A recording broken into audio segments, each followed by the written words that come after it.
What's up, everybody? I'm Logan Moody. This is The Contrarian. Today I will be talking about the significance of what just happened a couple days ago of Russia and China officially deciding to create an alternate foreign exchange system. And this is really big news. At first, it doesn't come across as that significant, but it is very significant because for decades now, practically a century, the dollar has been the exclusive means of global trade, of foreign exchange. Dollars have always been needed for this. And so because of this, there's a lot of implications of this eventually shifting to potentially a sort of two exchange systems where you have the dollar reserve currency system as it is right now, maybe a little changed, and then you have a new currency system that China and Russia are working on right now, and a lot of other countries might eventually join up with them. So today I'll dive into the significance of this recent news and kind of the implications that could be there for the longer term. So I'll be diving into an article on Business Insider. The headline is "Russia and China are brewing up a challenge to dollar dominance by creating a new reserve currency." And we kind of knew that this was coming for a long time. Now, there were a lot of ominous signs, probably the largest of which was both Russia and China were in the top 5, if not the top 2, buyers of gold. Their central banks were immense large buyers of gold for the last decade. Each year they always came in the top 5, if not the top 2. China especially, since they don't allow any gold to leave the country. That's very significant. So all the gold that is mined in China stays in China. The reason why this is so significant is, there is no real reason for doing this except if you are going to, use this gold at some point in the future. It's very costly just to, stockpile gold for no purpose whatsoever. So there would be no reason for China and Russia to stockpile gold except if they were going to use it eventually in a new means of exchange. And so this kind of confirms what this article is saying. That was kind of a preamble to this article, just saying that there were a lot of signs that were out there, showing us for a while now that this was probably going to happen. So Russia and China are developing a new reserve currency with other BRICS countries, President Vladimir Putin said. The basket currency would rival a US-dominated IMF alternative and let Russia widen its influence.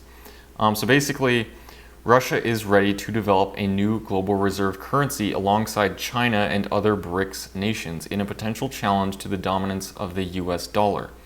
President Vladimir Putin signaled the new reserve currency would be based on a basket of currencies from the group's members Brazil, Russia, India, China, and South Africa.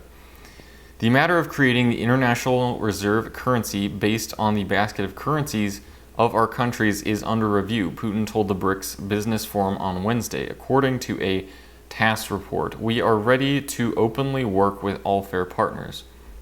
The dollar has long been seen as the world's reserve currency, but its dominance in share of international currency reserves is waning.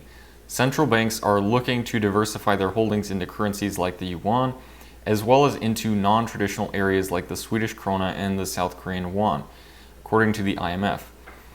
This is a move to address the perceived U.S. hegemony of the IMF.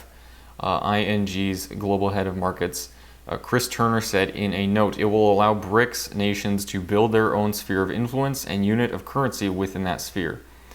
So in a way, it was kind of only a matter of time until this officially came out that the BRICS nations, in particular China and Russia, were looking at kind of sidestepping the US dollar system. And if anything, the conflict in Ukraine and the almost immediate cutting off of Russia from the SWIFT banking system, that probably put this into high gear in terms of, maybe Russia was before then thinking of, doing this maybe by 2025 or a bit later. Now all of a sudden it's becoming much more crucial for them to get off of the US dollar system simply because they were kicked off of it, or it was cut off from them, and now they have to come up with an alternative.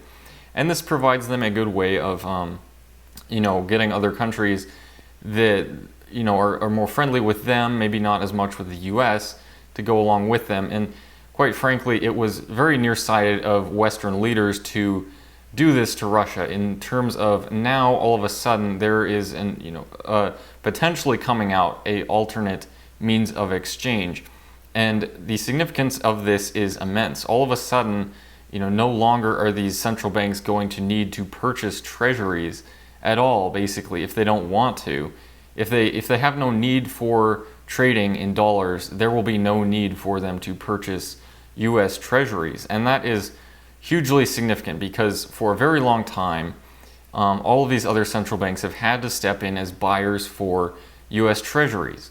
Whenever new debt has needed to be issued, they will step in as buyers to purchase treasuries because they need all of these dollars in order to trade with other countries for just basic commodities.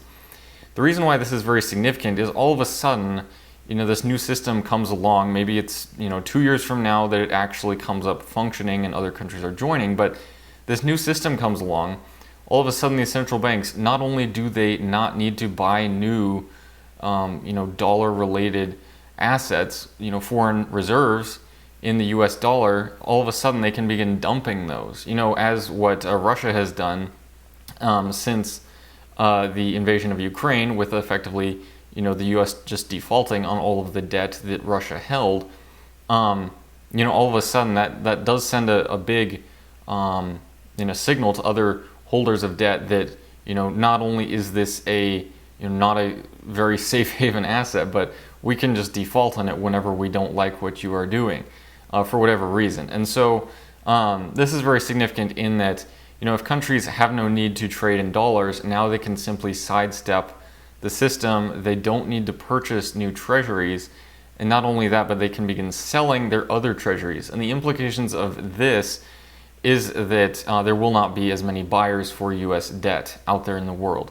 So who steps in to buy all of these treasury bills? I don't know. It's likely that the US Federal Reserve ends up having to foot the bill, effectively print a lot more money to buy all of these new treasury bills from the Treasury and from other central banks who are just beginning to offload these unneeded treasury bonds. And so this is immensely big because not only does this force the Fed to effectively step in and become a much bigger buyer in the US debt market, but it effectively could set off a hyperinflation. I hate to use that term because it gets so conflated with other hyperinflation examples out there, but it definitely could set off just very high levels of inflation simply with the whole narrative, the whole trust in the US reserve currency system eventually falling apart or losing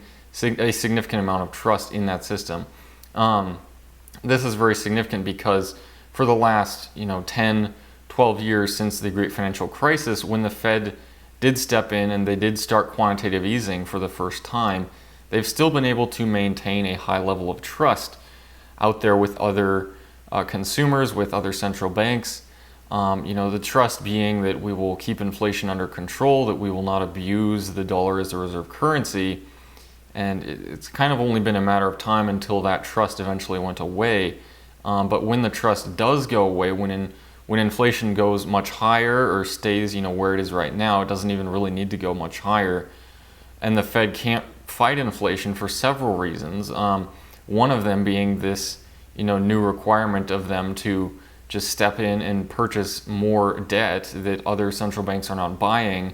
Another one being that they can't raise interest rates simply because that means all of a sudden they have to, pay a significant more amount each year to service this debt. I mean, just basic mathematics tells you that they cannot raise rates in a meaningful way to fight inflation. But when they do finally, eventually, when this narrative does go away, that they can, maintain inflation, get it under control, that they can meaningfully raise rates. When that does go away, all of a sudden the whole narrative of the dollar being the safe haven that other countries can go to, that you go to in the time of a recession, for example, all of a sudden that goes away. And the dollar at that point is kind of in a downward spiral, unfortunately. And so all of this being said, likely this does mean that this is going to be a very gradual shift. It's not going to happen overnight. I'm not saying that the